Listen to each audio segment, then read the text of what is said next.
Karli Spahr, and I just want to answer a question many people have asked me.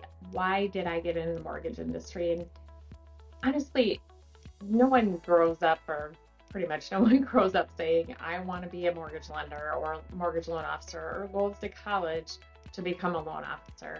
Usually something in life, it's like a light bulb goes off, or somebody else is doing it, you thought it was cool.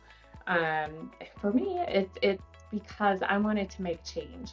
And many years ago, when my husband and I were buying our second home, found ourselves on the other side of the table.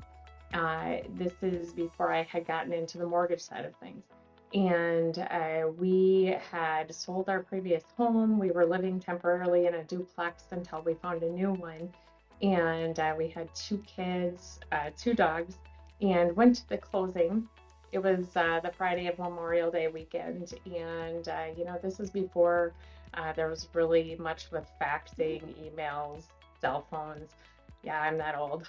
Anyway, so what happened was we got to the closing, had the kids, the dogs, everything packed in a U-Haul out of our duplex, and the title agent said, "Did you bring the paperwork? Did you bring the check?"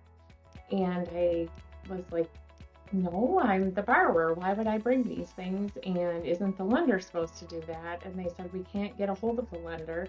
They never sent us the package. They never sent us a check. And at that time, people would bring them to closing or they'd overnight them.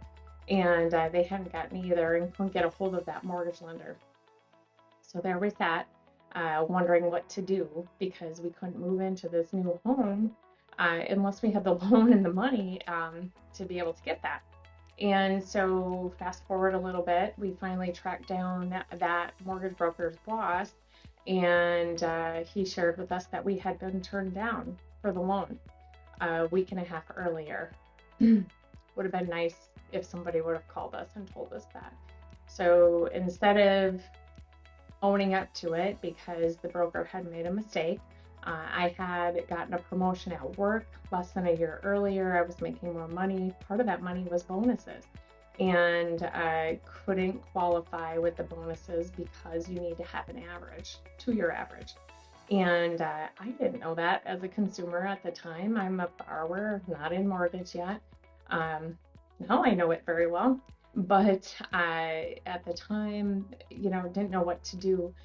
So that lender, rather than own up to it, rip off the Band-Aid, hey, I made a mistake, we're gonna have to figure something out, just leaves for Memorial Day weekend to go off on his merry way and leaves us homeless.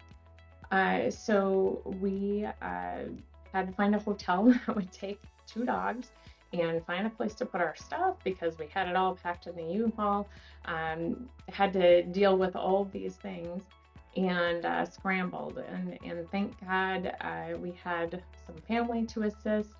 The builder was gracious enough to give us a second mortgage, and the agent realtor at the time had to forego getting paid until we paid off that second. And I'll tell you, I never worked so hard in my damn life to pay something off because I hated the fact that she had to do that.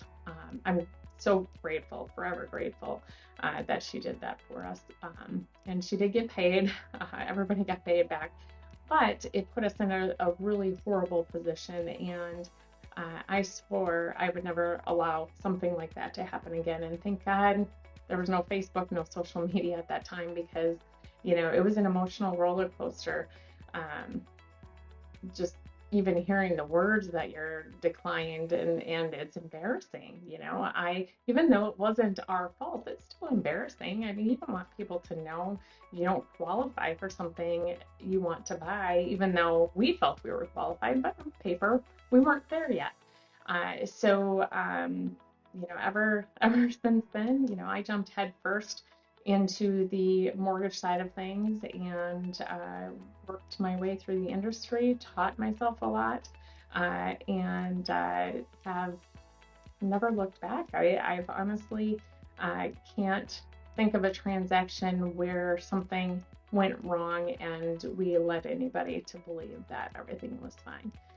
So there you have it. That's why I'm in the mortgage industry. And so when I work with you and I give you honesty, it's from a feeling, or it's from the heart. It's not because I'm trying to say anything bad to you. It's because I want you to know exactly what's going on with your file.